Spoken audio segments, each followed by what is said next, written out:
The world did not shift quietly this time. It moved through a single financial moment, a trade so large, so precise, and so violently timed that it has forced analysts, intelligence observers, and financial institutions to ask a question they have avoided for decades.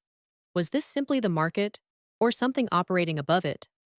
$1.5 billion entered U.S. markets in a concentrated surge, not spread across days, not part of a gradual portfolio adjustment, but compressed into a window so tight it triggered immediate distortions across oil futures, equities, and currency positioning. Then, just 15 minutes later, a message appeared from President Trump on Truth Social. Short, calm, framed as a peace signal. But the timing was enough to change everything. Oil prices fell sharply, nearly 10% in a matter of hours. Equity markets reversed direction and surged. And somewhere inside that violent swing, the initial position, the $1.5 billion entry, reportedly exited at a level of profit that can only be described as extraordinary. Hundreds of millions of dollars captured in minutes. The official explanation is already forming. Coincidence, volatility, market sensitivity to geopolitical messaging. A standard narrative for an unstable world. But beneath that explanation, a more uncomfortable interpretation is emerging, one that institutions are reluctant to confront directly. Because if timing and positioning align too precisely with political signaling, then the assumption of free markets begins to fracture. And that is where this story stops being about a trade. It becomes about the system underneath it.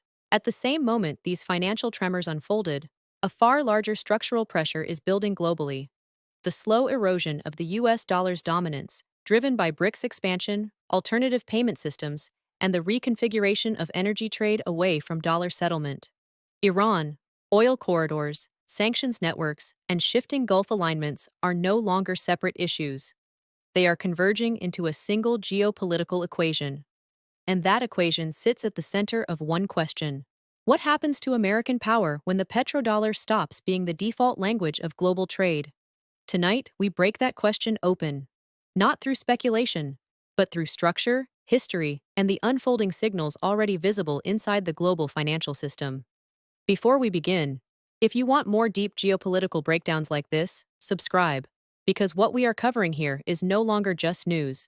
It is the architecture of a system under pressure. To understand the scale of what is now unfolding, you have to step away from the immediate headlines and return to the architecture beneath them.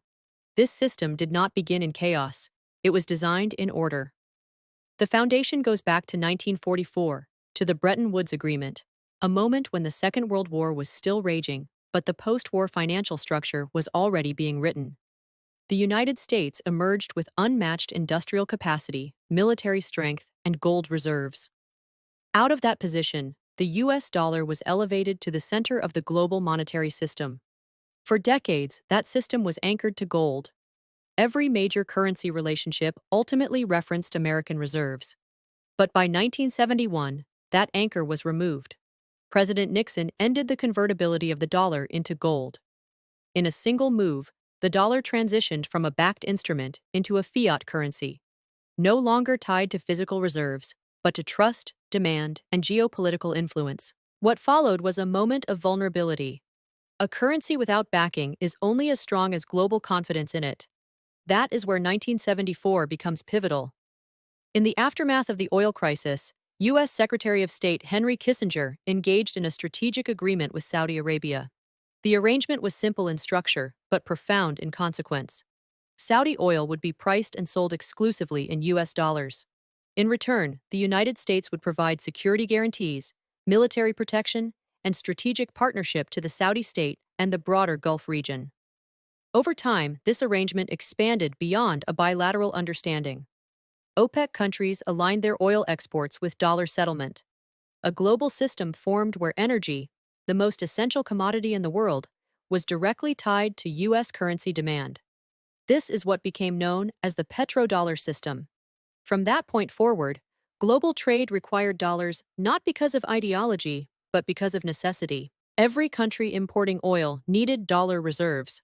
Those reserves flowed into U.S. Treasury markets, reinforcing American borrowing capacity and financing domestic expansion.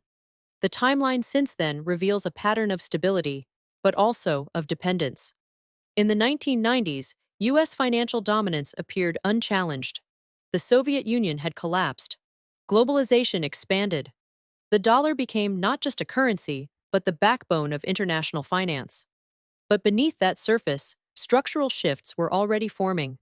In the early 2000s, countries like Iraq and Libya began exploring alternatives to dollar-based oil settlement. These moves coincided with geopolitical interventions that reshaped both states' political systems and their economic frameworks. Whether viewed as coincidence or causality, the pattern became part of global strategic debate. After 2010, new pressures emerged more clearly. China began expanding bilateral trade settlements in yuan. Russia accelerated non-dollar energy agreements, particularly after sanctions in 2014 and 2022. India increased diversified currency settlements in energy imports. Then came a structural acceleration. BRICS expanded its membership and influence. New financial mechanisms were proposed, including alternative payment rails, cross-border settlement systems, and currency cooperation frameworks designed to reduce dependency on the dollar.